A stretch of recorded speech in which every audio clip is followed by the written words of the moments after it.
Hello back. I hope you're all doing well. Before we go into today's session, can you remember the main points of our discussion on climate change? Well, we looked at different roles played by women in our society. We also discussed in general how devastating climate change could be on the lives of everyone and why women are more vulnerable. Today, I want us to go straight into more details on the effects of climate change on women. Have you ever noticed how women struggle to fetch firewood in our community? When coming here, I saw a woman who carried a baby on her back, a bundle of firewood on her head, and some two hoes. I noticed they were coming from their garden.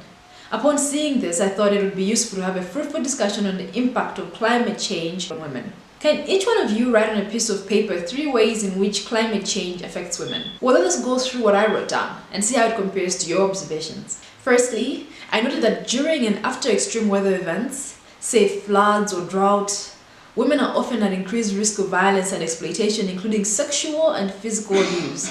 More often than not, these risks are heightened when collecting food, water, and firewood, or when staying in temporary shelters. Secondly, let's look at how women's education is affected by climate change. Women often have less access to education than men because they're considered responsible for a number of other roles in society and within the family, and this can be made worse with climate change. If a family is struggling as the crops have failed due to climate change, it is more likely the girl that will be taken out of school to support the family. Because of this, women are often less represented in the political decision making, which can lead to women's needs not being considered properly in the process. Additionally, because a lot of women are not educated, it is more challenging for them to learn about ways of protecting themselves from climate change. Another point which can affect women as a result of climate change is the disruption to health services due to disasters, which is particularly severe for women who may not be able to access medical services, including family planning, reproductive and maternal health. Finally, many women run businesses which depend on agriculture, crops and natural resources which are expected to grow at a certain time so they can plan their production and sales cycle. Climate change can often affect seasonality, crop growth patterns, and yields, and therefore affects the ability of women to plan their finances as those patterns are disrupted.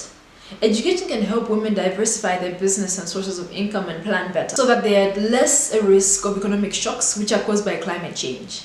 In other words, education will help women become more resilient and deal with the effects of climate change better and faster. You know what? As if these challenges are not enough, climate change affects women's health as well. Women are more likely to go hungry when food is in short supply as they give up part of their food to provide for their children. This can have a negative effect on their health. For example, if they're already suffering from malnutrition or don't have access to clean water, especially if they are pregnant. For today, let us stop here. However, I want each one of you to go home and think about how these effects can be reduced. Talk to women in your family, community, find out their views too. In tomorrow's session, we'll discuss your findings.